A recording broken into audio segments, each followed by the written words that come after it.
Vamos a estudiar primordialmente Daniel 7 al 12. Originalmente había pensado estudiar Daniel 1 al 6, que son capítulos que no se estudian muy a menudo, pero tienen mucho mensaje importante. Pero decidimos finalmente tener una serie sobre Daniel 7 al 12, la segunda parte del libro de Daniel. La razón es que esta profecía que vamos a estudiar esta noche, que es Daniel 2, es el esqueleto, y todas las demás profecías de Daniel se construyen sobre el esqueleto. O sea que la carne está sobre el esqueleto. Pues Daniel 2 es el esqueleto, mientras que los demás capítulos son, digamos, la carne y los órganos, etcétera, que se construyen sobre el esqueleto. También cuando estudiamos un tema repetidas veces, siempre hay algo nuevo que aprender. Y espero que al estudiar este tema esta noche aprendamos algunos aspectos nuevos en cuanto a esta profecía fundamental que nos va a ayudar a entender lo demás que vamos a estudiar durante el transcurso de esta semana. Generalmente cuando estudiamos Daniel 2, pasamos por alto en gran medida la primera mitad del capítulo. Generalmente empezamos a exponer a donde se menciona la estatua. Pero hay toda una trama que ocurre antes que aparezca en el capítulo 2 la historia de la imagen. Así que vamos a estudiar el resto de la historia. Vamos a Daniel 2 y el versículo 29. Daniel 2, 29. Cuando el rey Nabucodonosor se acostó, estaba pensando en el futuro de su reino. Eso lo dice el versículo 29. Aquí está hablando Daniel. Estando tú, oh rey, en tu cama, te vinieron pensamientos por saber lo que había de ser en lo porvenir. Y el que revela los misterios te mostró lo que ha de ser. Así que cuando el rey se acostó, estaba pensando en su cabeza en cuanto al futuro del reino. Y Dios leyó sus pensamientos.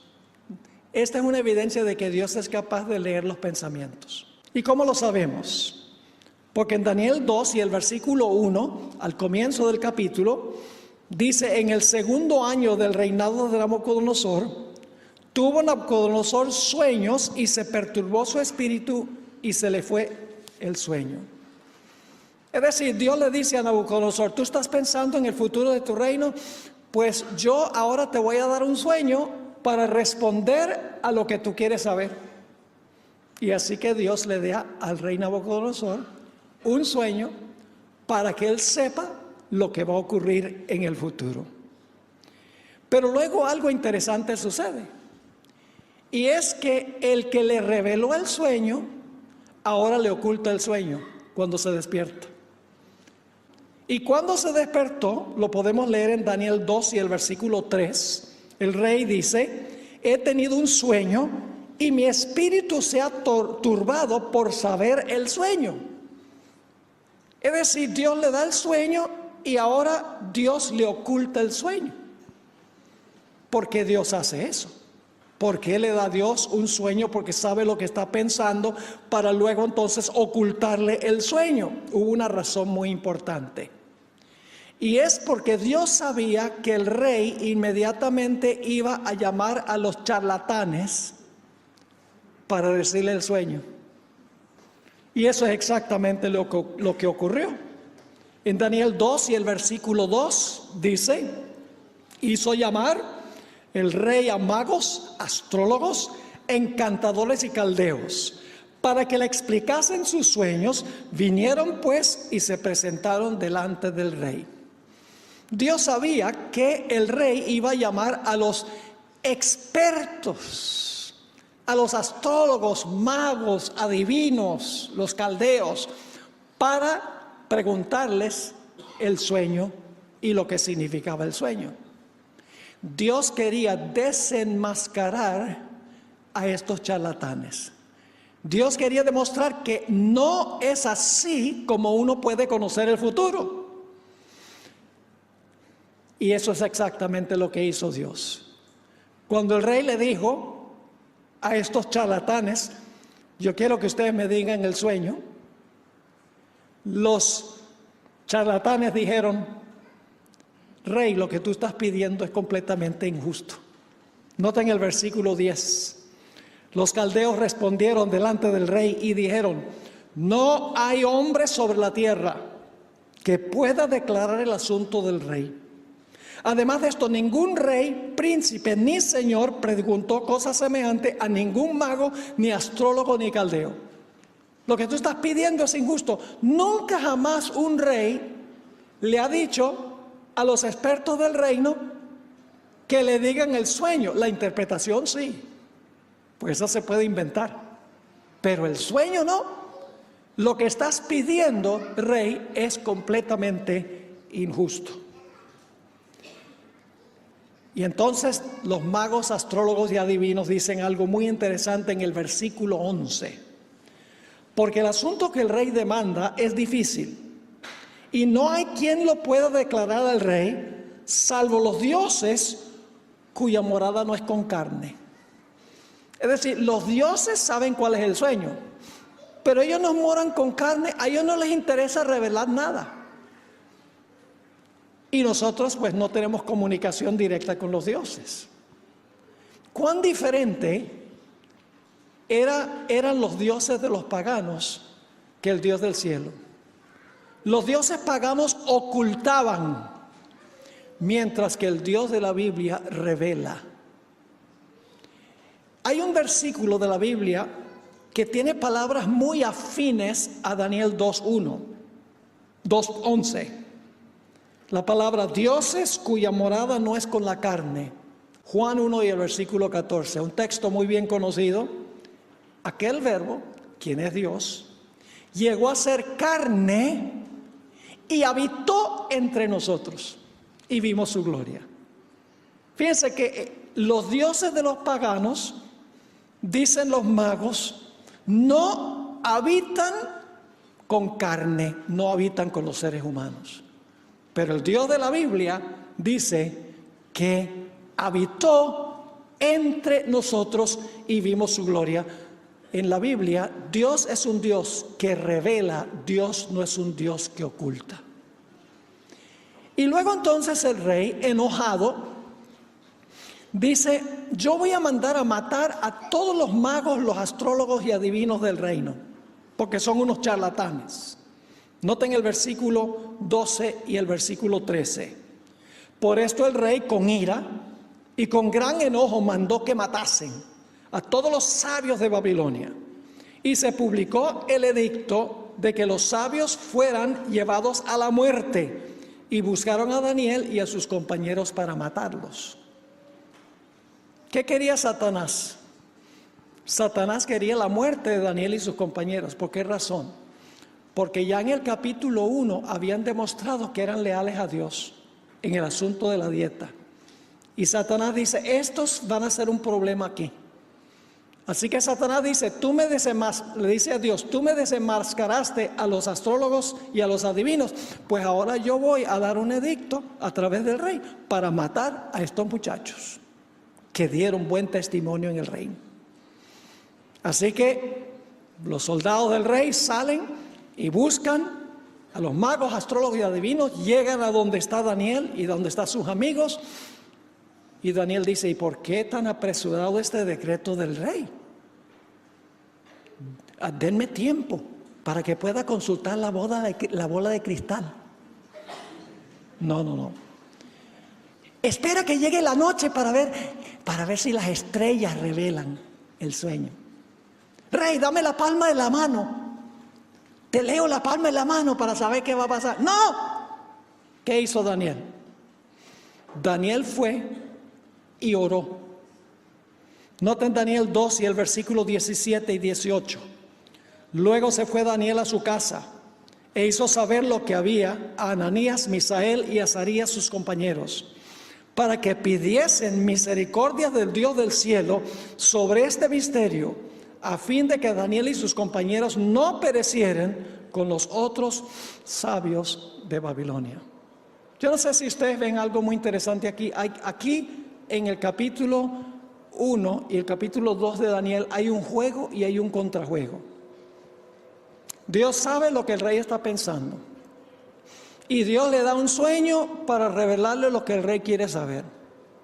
Luego Dios le oculta el sueño para desenmascarar a los magos, astrólogos y adivinos. Y Satanás dice, tú me desenmascaras a mi gente, pues entonces yo voy a obrar para matar a esos muchachos con todos los magos de Babilonia. Y entonces Dios dice, no va a ser así, porque ahora Daniel ha orado y yo le revelé a él el sueño y la interpretación para que el rey sepa que hay un Dios que está en el cielo, que revela misterios. Hay un juego y un contrajuego. Ahora lo interesante es, y a mí me gusta ilustrarlo de esta manera, yo no juego ajedrez. ¿Hay alguien aquí ¿hay alguien que juega ajedrez aquí? Tenemos varios bien inteligentes. Yo tengo que jugar juegos donde todas las fichas se mueven hacia adelante. Hacia los lados no, porque es muy confuso. Me gusta comparar lo que sucede en la historia con un juego de ajedrez. En un lado de la tabla está sentado Satanás y en el otro lado está sentado Dios. Y Dios le dice a Satanás, mueve la ficha. Y Satanás mueve. Dios dice, ahora me toca a mí. Y mueve Dios. Los movimientos de las fichas son los movimientos históricos. Y Satanás dice, ¡hey! ¡Qué cosa si yo hubiera sabido que iba a jugar así! Pero luego entonces Satanás se las rebusca y mueve y dice, ahora sí lo tengo. Dios dice, ahora me toca a mí. Entonces Dios juega. Los movimientos históricos son como un juego de ajedrez. ¿Cómo le gustaría jugar un juego de ajedrez si ustedes supieran de antemano todas las jugadas que va a hacer el jugador contrario? ¿Habría alguna oportunidad de que uno perdiera si sabía todas las jugadas que va a hacer el otro? Imposible.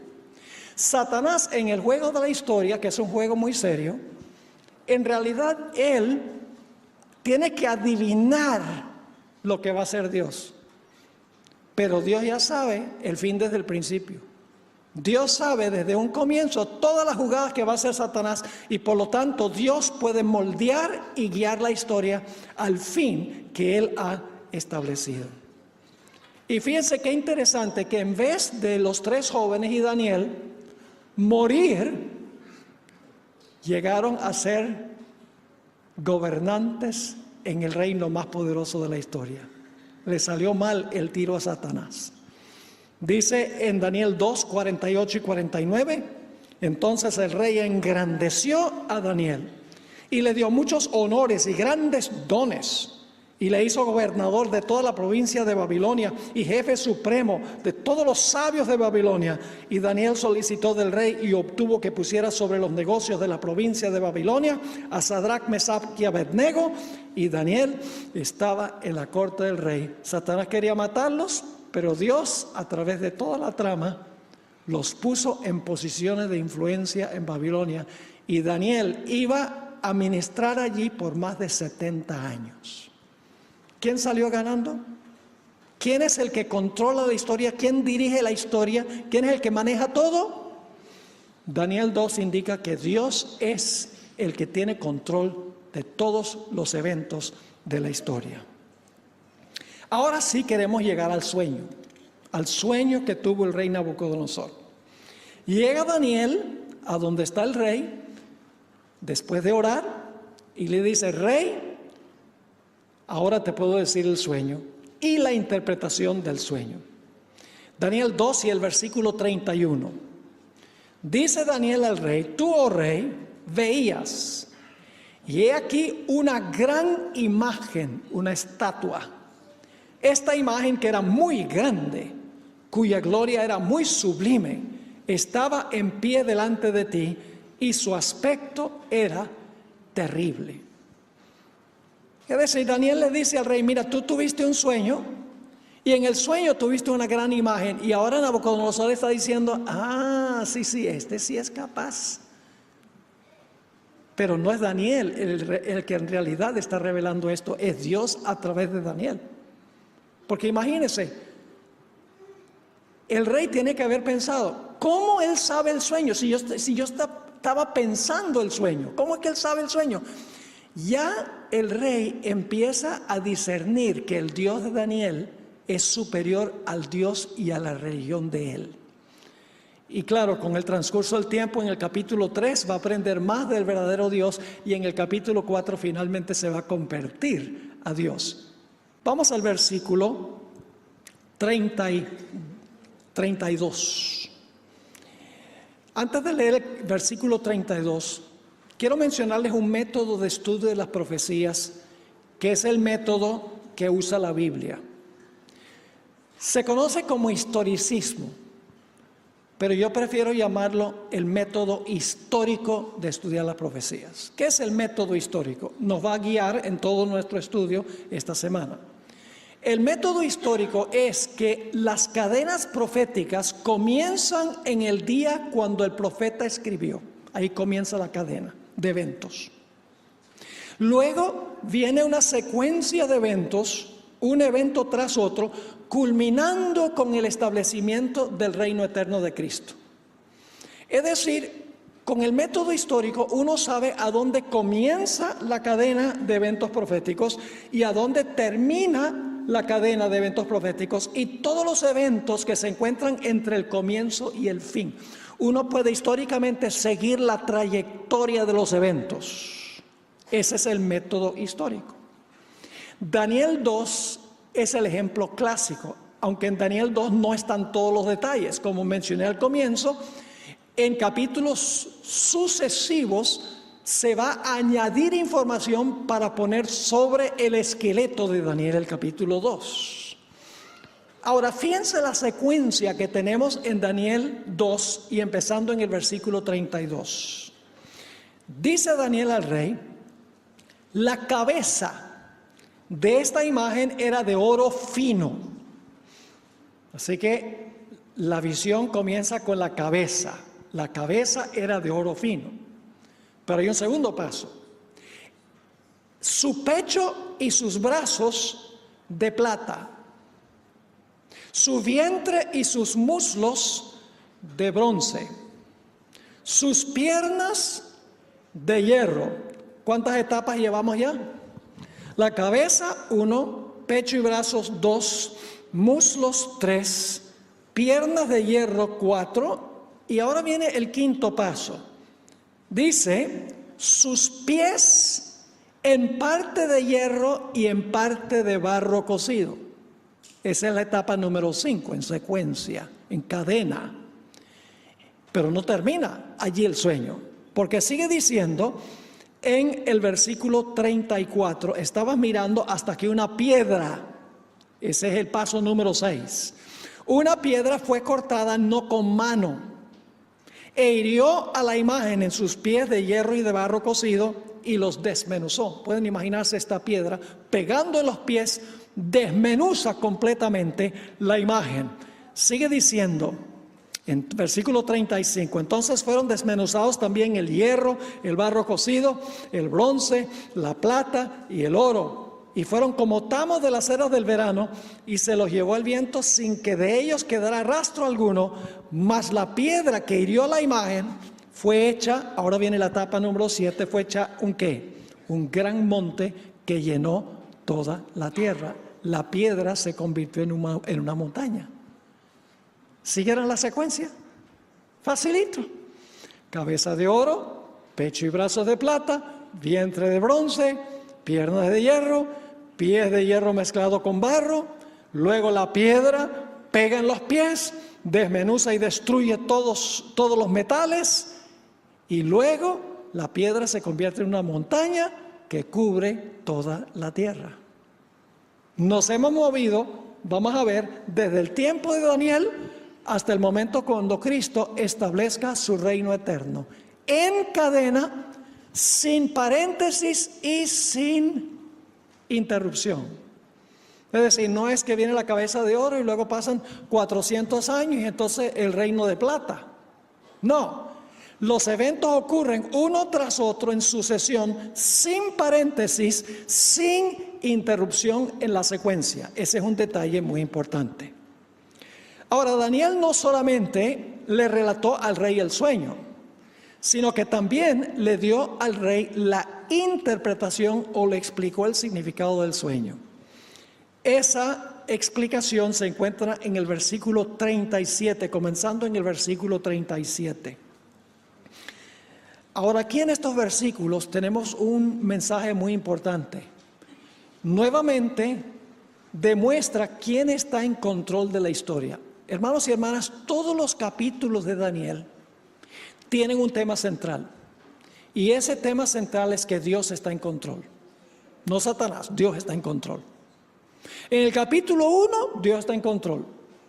Aunque Daniel y sus amigos van a Babilonia, dice, Dios los entregó en manos del rey. Es decir, fueron a Babilonia cautivos porque Dios lo determinó así. En el capítulo 2 vamos a ver por qué Nabucodonosor era rey, porque Dios lo puso en el trono. En el capítulo 3, cuando el rey quiere incinerar a los 3 jóvenes, Jesús mismo entra al horno y los salva. En el capítulo 5, el rey Belsasar está teniendo su banquete. Dios escribe en la pared, Mene, Mene, Tekel, Uparsin. El reino es quitado de ti y dado a los medos y persas. Dios es el que lo está haciendo. En el capítulo 6, Daniel está en el foso de los leones. El rey indudablemente está triste porque quería mucho a Daniel. Y entonces entra el ángel del Señor en el foso de los leones y salva a Daniel. En el capítulo 7 hay un cuerno pequeño que hace lo que quiere, persigue a los santos, habla blasfemias contra el Altísimo, pero se sienta el juicio y le es quitado su dominio y su poder. ¿Quién está en control? Solamente he cubierto los primeros 7 capítulos. Pero todos los demás capítulos indican de que Dios está en control de la historia. Dios pone reyes y Dios quita reyes. Dios da sabiduría a los sabios. Dios cambia los tiempos. Ahora, fíjense lo que dice Daniel 2:37. Tú, oh rey, eres rey de reyes. ¿Por qué era rey de reyes Nabucodonosor?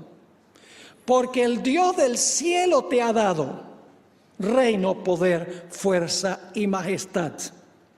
Y donde quiera que habitan hijos de hombres, bestias del campo y aves del cielo, Él los ha entregado en tu mano y Él te ha dado dominio sobre todo.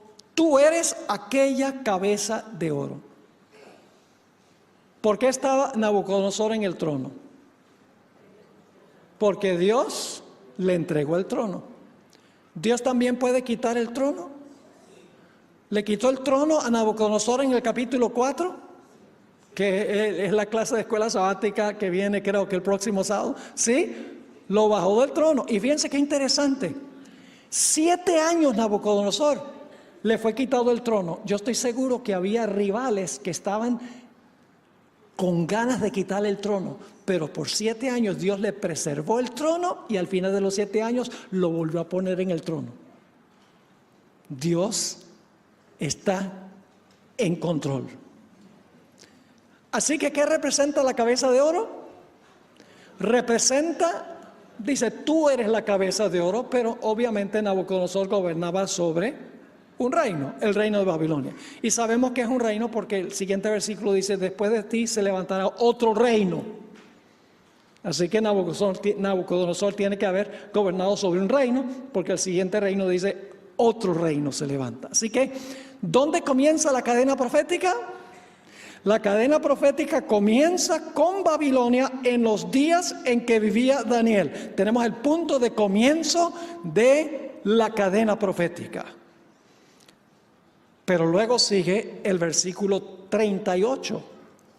Y después de ti se levantará otro reino inferior al tuyo. ¿Se han dado cuenta de la secuencia de los metales?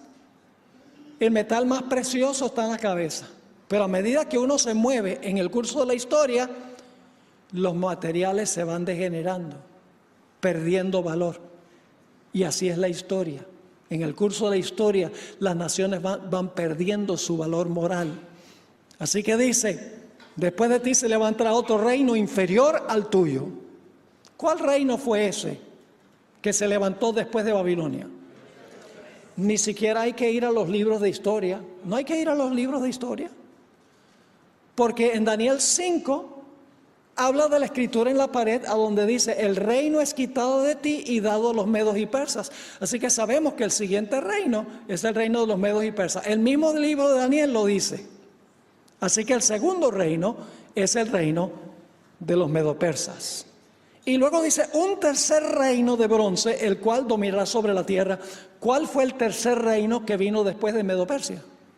Fue el reino griego. Ni siquiera hay que ir a la historia para saber eso.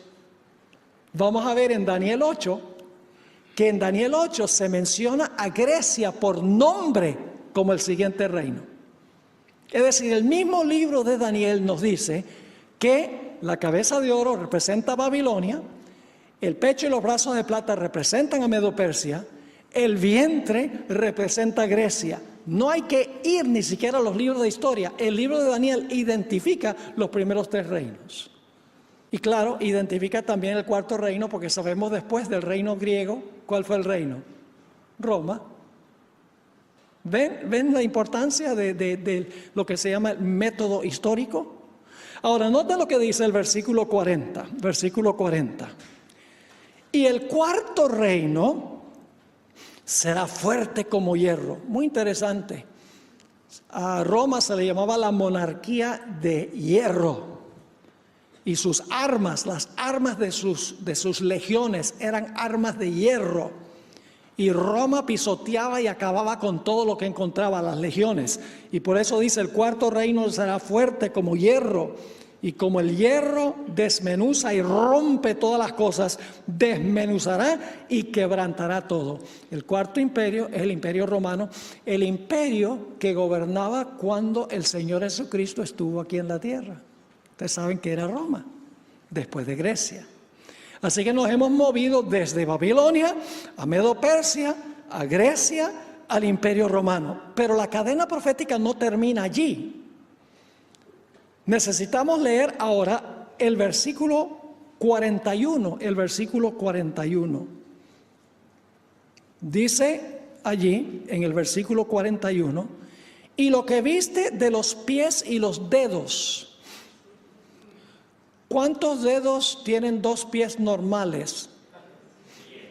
Y eso lo digo porque una vez yo pregunté y alguien dice, bueno, depende. Por eso de ahora en adelante siempre digo, ¿cuántos dedos tienen dos pies normales? Tienen 10. Así que dice, y lo que viste de los pies y los dedos, en parte de barro cocido de alfarero y en parte de hierro, será un reino dividido, un reino que se compone de dos partes. Mas habrá en él algo de la fuerza del hierro, así como viste hierro mezclado con barro cocido. Es decir, ahora llegamos a los pies y en los pies hay una mezcla de hierro y barro. Ahora vamos a examinar eso porque hay algo que yo creo que ni siquiera como adventistas nosotros hemos visto plenamente. Generalmente decimos que esto significa las naciones de Europa, las naciones que fueron formadas por las invasiones de las tribus bárbaras, que no se iban a unir, etc. Ahora, no estoy en contra de esa interpretación, pero hay algo más. Hay algo que sucedió entre esas naciones que se formaron como resultado de la invasión de las tribus bárbaras. Hay algo más profundo y lo vamos a ver en unos momentos. Pero vamos a examinar esto un poco más. Yo pregunto, ¿el hierro ya existía antes que estuvieran los pies? ¿Sí o no? Sí. Entonces yo pregunto, ¿el hierro en los pies viene después que el hierro en las piernas? Sí. Porque llevamos una secuencia, ¿verdad? Cabeza, pecho y brazos, vientre, piernas y pies. Los pies, lo que representan los pies, viene después de las piernas. Yo pregunto entonces, en cierto sentido, ¿Roma continúa en los pies? ¿Sí o no? Roma continúa en los pies, porque el hierro de las piernas está también ¿dónde? Está también en los pies. Es decir, en la etapa de los pies va a continuar Roma, pero va a ser una Roma distinta o diferente. Ahora, en los pies hay hierro que ya existía, pero ¿qué se le añade al hierro? Se le añade al hierro el barro. No cualquier barro, no el barro con el cual nos embarramos los pies. No, es un tipo especial de barro. ¿Qué clase de barro? Barro, dice el versículo 41, barro cocido ¿de qué? De alfarero. Barro cocido de alfarero. Eso es importante. Ahora yo pregunto, en Daniel 2 estamos tratando con símbolos. ¿El oro es un símbolo? ¿Sí o no? ¿La plata es un símbolo? ¿El bronce es un símbolo? ¿El hierro es un símbolo? ¿La piedra es un símbolo? ¿La montaña es un símbolo? ¿El barro de alfarero también debe ser un símbolo? Sí, Señor, porque todo lo que está en el capítulo es simbólico. Así que el barro de alfarero debe simbolizar algo, debe representar algo. Sabemos que el hierro en los pies representa el poder político de Roma, es decir, Roma política va a continuar, pero en un estado dividido. Pero ¿qué significa el barro que se le añade al hierro? Bueno, tenemos que dejar que la Biblia se explique a sí misma. Tenemos que ir a otros textos a donde se menciona barro de alfarero. Vamos a Jeremías 18 y el versículo 1 al 6. Jeremías 18 y el versículo 1 al 6. Jeremías vivió poco antes que Daniel y sus compañeros fueran llevados a Babilonia. Y vamos a ver qué representa el barro de alfarero. Dice en el versículo 1, palabra de Jehová que vino a Jeremías diciendo, levántate y vete a la casa del alfarero. Palabra clave. Y allí te haré oír mis palabras. Y descendí a la casa del alfarero. Y he aquí que él trabajaba sobre la rueda. Y la vasija de barro, ahí hay otra palabra clave, es barro de alfarero. Y la vasija de barro que él hacía se echó a perder en su mano y volvió y la hizo ¿qué? Otra vasija, según le pareció mejor hacerla. Ahora paremos un momentico allí. ¿Qué está diciendo Jeremías? ¿Qué está diciéndole Dios a Jeremías? Jeremías escribió inmediatamente antes del cautiverio babilónico. En realidad, Jeremías vivió alrededor del año 621 antes de Cristo. Y para ese tiempo, aunque hubo una reforma de Josías entre Israel, ya era demasiado tarde. Israel iba a ir al cautiverio en Babilonia. Así que lo que quiere decir esto, por la vasija de barro que se arruinó en la mano del alfarero, pero Dios lo hizo otra vasija, significa que el pueblo de Israel iba a ir cautivo a Babilonia, pero después del cautiverio Dios iba a restaurar a su pueblo, iba a restaurar a Israel en su tierra, su templo, etc. Yo pregunto, ¿fue eso exactamente lo que ocurrió? ¿Cómo no? Ahora, esto no es especulación, porque aquí mismo Jeremías da la explicación. Dice en el versículo 6 de Jeremías 18, ¿no podré yo hacer de vosotros como este alfarero, oh casa de Israel?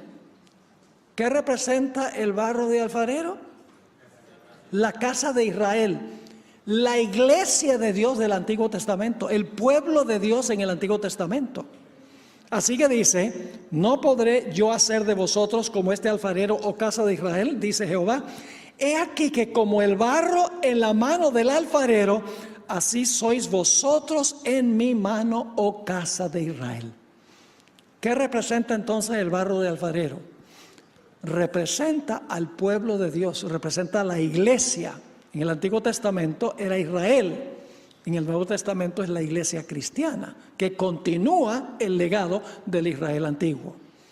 Es decir, aquí captamos que el barro de alfarero representa a la iglesia o representa al pueblo de Dios. Miremos otra forma de captar esto.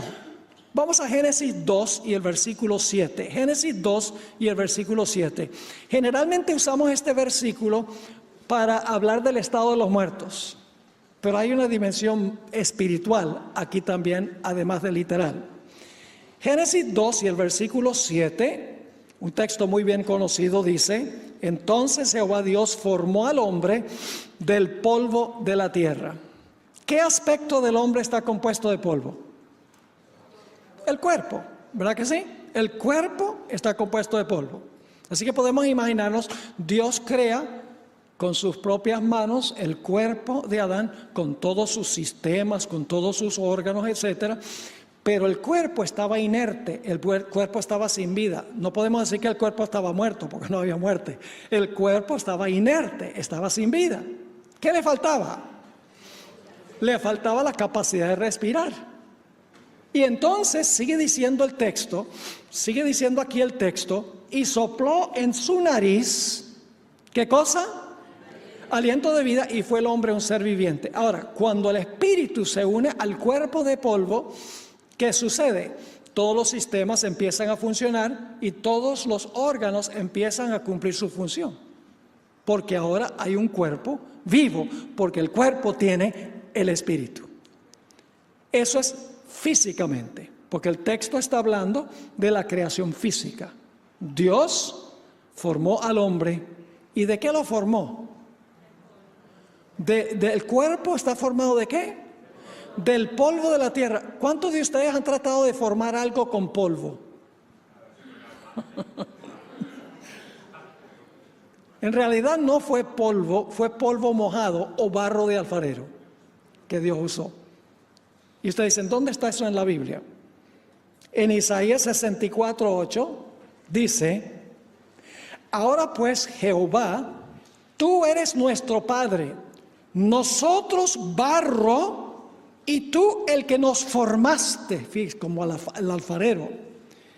Así que obra de tus manos somos todos nosotros. Así que cuando dice que Dios usó polvo, quiere decir polvo mojado o barro de alfarero. Así que el cuerpo está formado ¿de qué?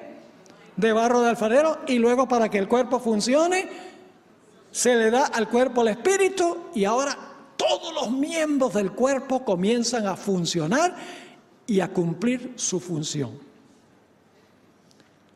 Ahora apliquemos esto espiritualmente. Yo pregunto, ¿espiritualmente Jesús tiene un cuerpo? ¿Cuál es el cuerpo de Cristo espiritualmente? El cuerpo de Cristo es la iglesia. Noten lo que dice Colosenses 1 y el versículo 18. Colosenses 1 y el versículo 18. Hablando de Jesús dice: y Él es la cabeza del cuerpo, que es la iglesia, el que es el principio, el primogénito de entre los muertos, para que en todo tenga la preeminencia. Así que, ¿cuál es el cuerpo de Cristo espiritualmente hablando? Es la iglesia. ¿Qué necesita la iglesia para que todos sus miembros puedan funcionar? Necesita el espíritu. Ya no estamos hablando de la respiración literal, estamos haciendo la aplicación espiritual. Lo que el cuerpo de Cristo necesita para poder funcionar todos sus miembros en armonía es ¿qué cosa? El espíritu. ¿Qué ocurrió en el día del Pentecostés? Oh, en el día del Pentecostés fueron todos ¿qué? Llenos del Espíritu Santo. Y entonces yo pregunto, ¿comenzaron todos los miembros a cumplir su función? ¿Sí? O sea, esto no lo inventé yo. Esto está en el Nuevo Testamento. El apóstol Pablo en realidad habla de esto. Noten 1 Corintios 12, 12 y 13. 1 Corintios 12 y el versículo 12 y 13. Aquí el apóstol Pablo dice: porque así como el cuerpo es uno y tiene muchos miembros, pero todos los miembros del cuerpo, siendo muchos, son un solo cuerpo, así también Cristo. porque por un solo espíritu fuimos todos bautizados en un cuerpo, sean judíos o griegos, sean esclavos o libres, y a todos se nos dio a beber de un mismo espíritu. Espiritualmente hablando, la iglesia está compuesta de polvo, espiritualmente hablando, de barro de alfarero. Cristo formó su iglesia como creó el cuerpo de Adán. En el día del Pentecostés le dio a ese cuerpo el aliento de vida o el Espíritu Santo, y ahora la iglesia comenzó a funcionar unida, todos los miembros cumpliendo su distintiva función. Entonces pregunto, ¿qué representa el barro de alfarero? Representa la iglesia. Hay un texto más que quiero que notemos. ¿Recuerdan ese pasaje en Ezequiel 37 del valle de los huesos secos? Todos esos cuerpos tirados en el valle y todos muertos. ¿Y luego qué sucede? Todas las partes del cuerpo se unen y entonces se paran y los cuerpos comienzan a funcionar. ¿Qué representa eso? No tenemos que adivinar. Porque en Ezequiel 37 y el versículo 10 y 11 nos dice que representa el valle de todos esos cuerpos muertos a quienes le entra el Espíritu. Ahí nos explica qué es.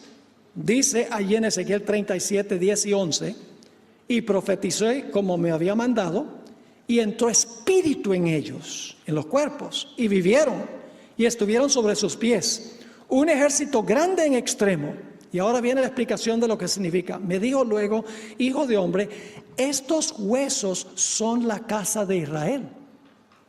¿Qué representan todos esos huesos y esos cuerpos muertos en el valle? La casa de Israel. ¿Y qué es necesario para que puedan resucitar y funcionar? El Espíritu. Así que dice, he aquí ellos dicen, nuestros huesos se secaron y pereció nuestra esperanza y somos del todo destruidos. Pero Dios dice, yo los voy a volver a levantar. Yo los voy a recrear de nuevo. Entonces, ¿qué quiere decir Daniel 2 cuando dice que en los pies hay hierro mezclado con barro? Significa que va a haber una unión entre ¿qué? Una unión entre el poder civil de Roma y la iglesia. Ahora yo pregunto, ¿el hierro es bueno? ¿El hierro es bueno, sí o no? El hierro es muy útil, sí, es bueno. ¿El barro de alfarero es útil y bueno? Sí. ¿Dónde surge el problema? Cuando los mezclan. Yo pregunto, ¿el poder civil es bueno como poder civil? Sí. ¿La iglesia es buena como iglesia? Sí. ¿Dónde surge el problema? El problema es cuando la iglesia y el poder civil se unen, porque se debilitan los dos. Es decir, la mezcla de hierro, barro en los pies, está diciendo que en esta etapa iba a haber una unión ¿de qué? Una unión de la iglesia con el Estado. Una nueva Roma amalgamada que unía la iglesia con el poder civil. Ahora, quiero que notemos otro ejemplo que da la Biblia de esto. En Apocalipsis 17 se menciona una ramera que está sentada sobre muchedumbres, naciones, lenguas y pueblos. Controla todos los eventos históricos. Dios le permite hasta cierto punto. Esta mujer es ramera. Ahora yo pregunto, ¿qué representa en la profecía una mujer? Simbólicamente. La iglesia. Una mujer pura, como la de Apocalipsis 12, representa una iglesia pura. Pero una mujer ramera representa una iglesia que se ha prostituido. ¿Y cómo es que la iglesia se ha prostituido? ¿Quién debe ser el único esposo de la iglesia? Cristo. Pero ¿qué sucede cuando la iglesia se une con los poderes civiles en vez de unirse con Cristo? Eso es adulterio. Vamos a leer Apocalipsis 17, 1 y 2. Ya no se habla de unir hierro y barro. Se usa otro simbolismo.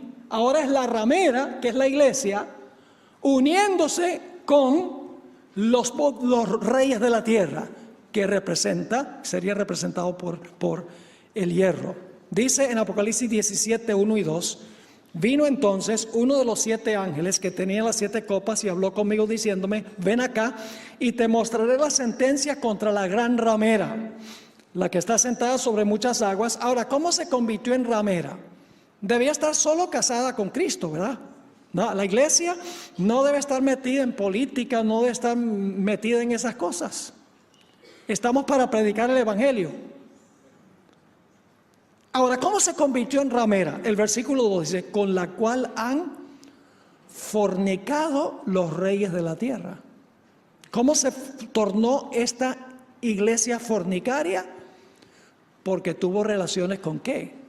Con los poderes civiles de la tierra. Es decir, en la etapa de los pies iba a haber una unión de la iglesia con el poder civil. Ahora, cuando lleguemos a Daniel 7, vamos a ampliar muchísimo esto, muchísimo más, porque cada capítulo de Daniel le agrega detalles a este capítulo fundamental, que es el capítulo 2. Ahora, quiero leerles una cita del Espíritu de Profecía.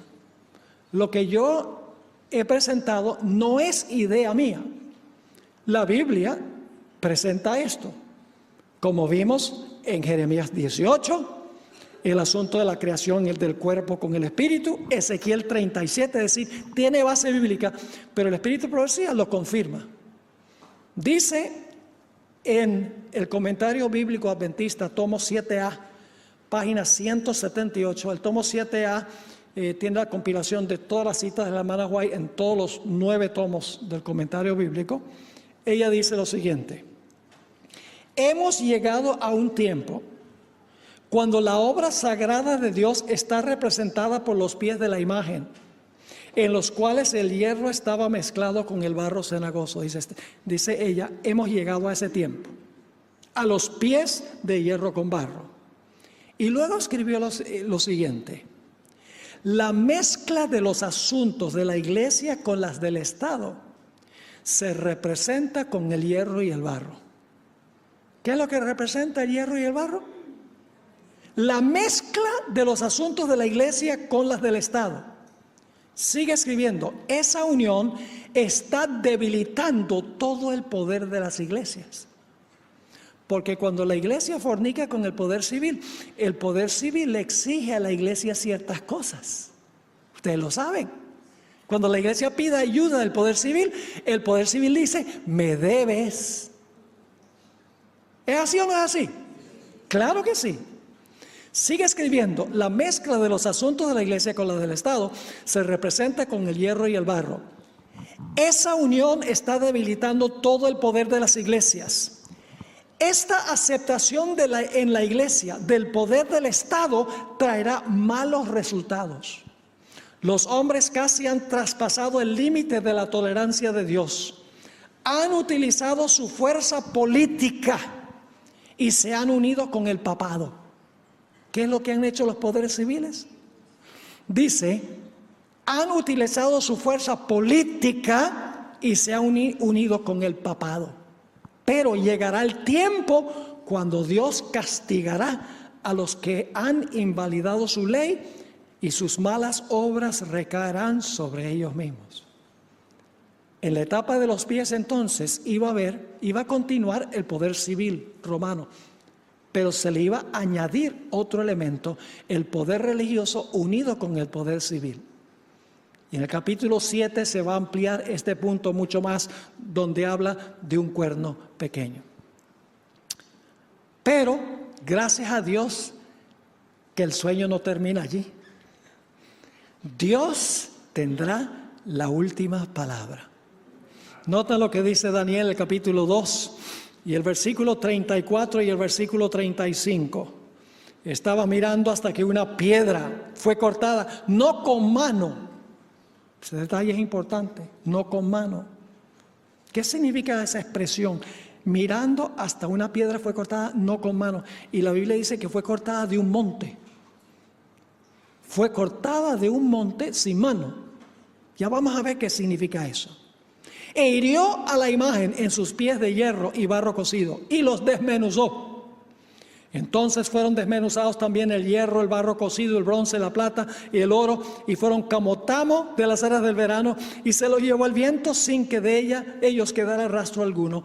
Mas la piedra que hirió la imagen fue hecho un gran monte y llenó toda la tierra. ¿Qué representa ese monte que llena toda la tierra?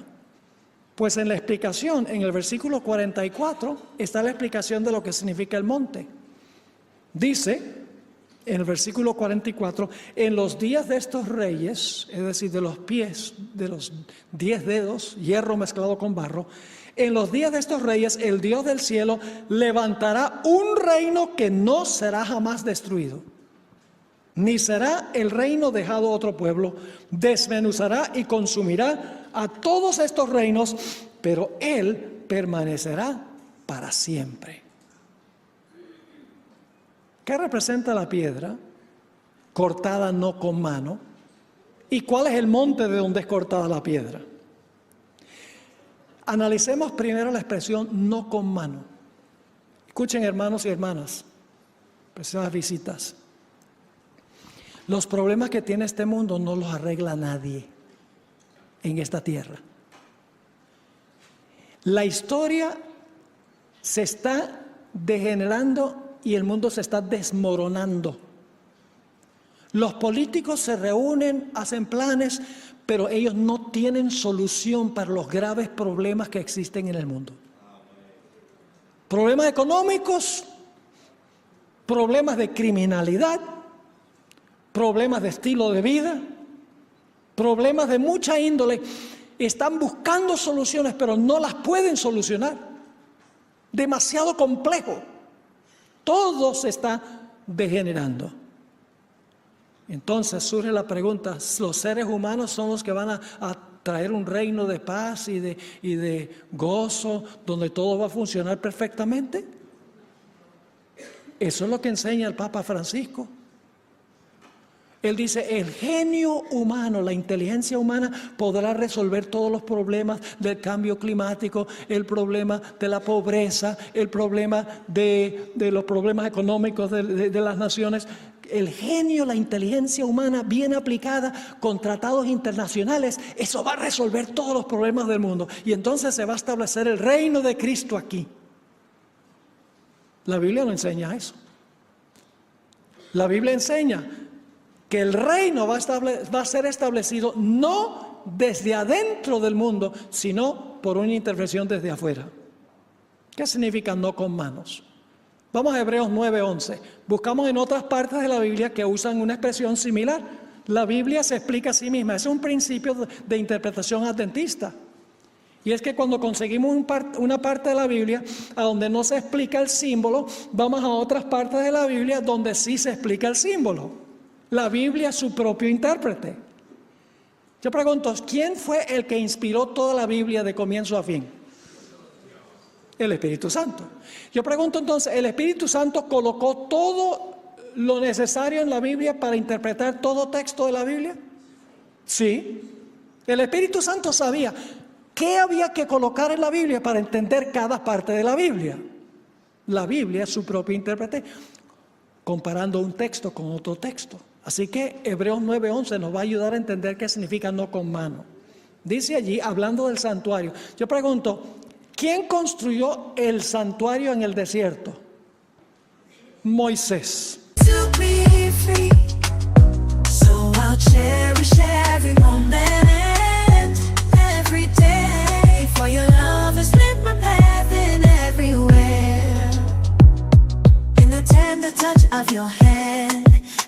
Strength to rise and stand through every trial, every tear we've shed.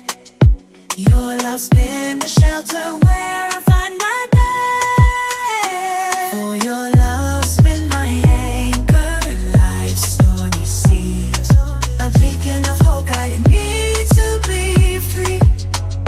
So I'll cherish every moment, every day. For your love has lit my path. With gratitude in my soul, I'll sing this song for the love we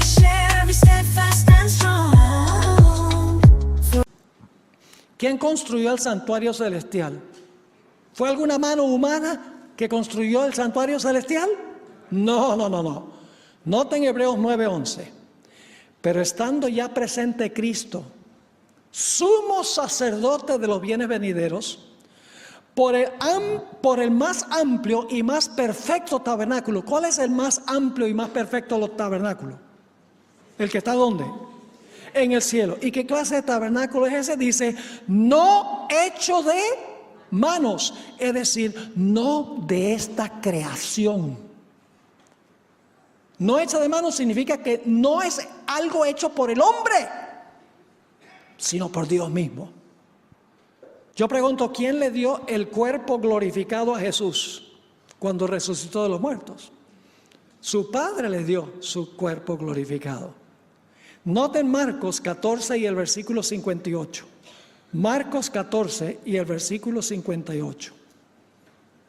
Dice, estos son los enemigos de Jesús, cuando lo están acusando. Nosotros le hemos oído decir, yo derribaré este templo hecho a mano. Yo pregunto, ¿el Señor Jesucristo nació de una madre, nació con carne humana, sí o no? Sí, vino por proceso de procreación, fue implantado, sí, en el vientre de María, pero nació con un cuerpo mortal, ¿sí o no? ¿Su cuerpo era mortal? ¿Su cuerpo era débil?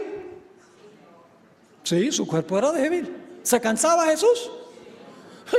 Se cansó tanto una vez que estaba durmiendo una tormenta como la que hubo aquí en Barcelona. Y Jesús tranquilo, durmiendo. Imagínense cómo estaría de agotado Jesús. Tremendo. Es decir, el cuerpo con el que nació Jesús era un cuerpo mortal porque murió. Era un cuerpo débil. No tenía la fuerza de la raza original. Pero ¿con qué clase de cuerpo resucitó Jesús? ¿Con un cuerpo que heredó de María? No, porque sigue diciendo, nosotros le hemos oído decir, yo derribaré este templo hecho a mano, que está hablando de su cuerpo que recibió a través de María, y en 3 días edificaré otro hecho sin mano. ¿Qué significa hecho sin mano? Significa por un milagro de ¿quién? Por un milagro de Dios. Cuerpo incorruptible e inmortal. Así que, ¿qué significa eso en Daniel 2:45 cuando dice un monte donde hay una piedra cortada no con mano? Significa que el clímax de Daniel, el capítulo 2, no es los seres humanos por medio de su inteligencia y su genio y su sabiduría van a resolver todos los problemas de la enfermedad, de la pobreza, el cambio climático, y entonces va a haber una sociedad ideal aquí en la tierra. No. La historia va a terminar por una intervención directa, milagrosa, sobrenatural en la segunda venida de Cristo Jesús a este planeta, para entonces establecer un reino que nunca se corromperá. ¿Quién representa la piedra? A Jesús. ¿De qué monte es cortada la piedra? 1 Pedro 2:6 dice, por lo cual también contiene la Escritura, he aquí pongo en Sión, era monte, en Sión, la piedra principal del ángulo, escogida, preciosa, el que creyere en él no será avergonzado. ¿Cómo va a terminar la historia? Va a terminar la historia de una forma sobrenatural, milagrosa, con una intervención de Cristo Jesús en este mundo para establecer su reino eterno. Ahora, haciendo una última aplicación, ¿les quedó claro lo que estudiamos? ¿Ven el método histórico? Yo pregunto, ¿se ha cumplido todo al pie de la letra? ¿Cómo sabía Daniel en el año 605 a.C., cuando fue este evento, 605, 604, ¿Cómo sabía él que después de Babilonia iba a haber un Medo-Persia, iba a haber un Grecia, iba a haber un imperio romano? Luego el imperio romano se iba a dividir y se iba a unir la iglesia con el poder civil. ¿Cómo sabía Daniel todo eso? Se las adivinó. Solo un Dios que conoce el futuro puede revelar esto. Notan lo que dice Mateo 21, 44. Mateo 21 y el versículo 44. Esta es la aplicación personal e individual de lo que hace la piedra con la imagen. Dice allí en Mateo 21, 44. Está hablando Jesús de sí mismo. Y el que cayere sobre esta piedra será quebrantado. Es decir, cuando tú caes sobre Cristo, tu yo, tu egoísmo se quiebra, se rompe. Pero ¿qué sucede si nosotros no caemos sobre la piedra? Sigue diciendo, el que cayere sobre esta piedra será quebrantado, y sobre quien ella cayere le desmenuzará. Es decir, nosotros podemos escoger o caer sobre la piedra para que la piedra quiebre nuestro egoísmo, para que la piedra quiebre nuestra pecaminosidad. Pero si no sucede así, entonces cuando Cristo venga, la piedra caerá sobre nosotros. Como dice en Apocalipsis 6, los impíos van a...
que las piedras caigan sobre ellos para esconderlos del rostro del Señor Jesucristo.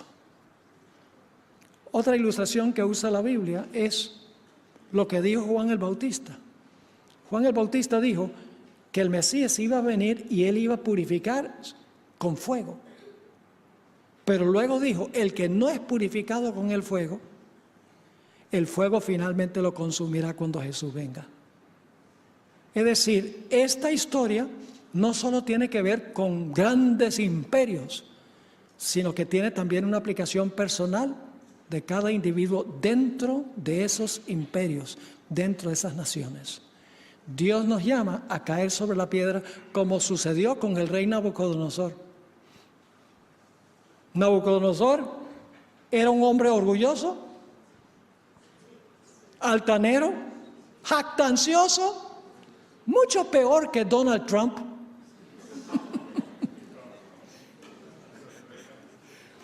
Pero si hubo esperanza para Nabucodonosor, hay para Trump también. Pero ¿qué clase de hombre llegó a ser Nabucodonosor cuando cayó sobre la roca? Dócil, manso, humilde, respetuoso de los derechos de sus ciudadanos. Pasó durante los últimos 7 años de su vida. Tuvo una transformación radical. Y cuando Cristo venga, Él no va a ser uno de los que va a decir, caigan las rocas sobre mí, sino que va a decir, he aquí, este es mi Dios. Le he esperado y Él me salvará. Oh, hermanos y hermanas, el mundo está en proceso de desintegración, pero Cristo viene pronto. Consagremos nuestras vidas a Él. Entregámonos cuerpo, alma y espíritu a Él, para que cuando Él venga podamos recibirlo con brazos abiertos y llegar a ser miembros de su reino por los siglos de la eternidad. Oremos. Padre Celestial, gracias te damos por esta maravillosa profecía que nos inspira seguridad de que tú estás en control de la historia. Si todo se ha cumplido al pie de la letra, el último evento también se va a cumplir. Y como es el evento último y la mayoría de esta profecía se ha cumplido ya, creemos que el cumplimiento final ocurrirá muy pronto. Ayúdanos, Señor, a estar listos, a echar a un lado todo estorbo, todo obstáculo que impide nuestra relación con Jesús. Nos consagramos a ti. Te lo imploramos en el precioso nombre de Cristo, nuestro Salvador. Amén.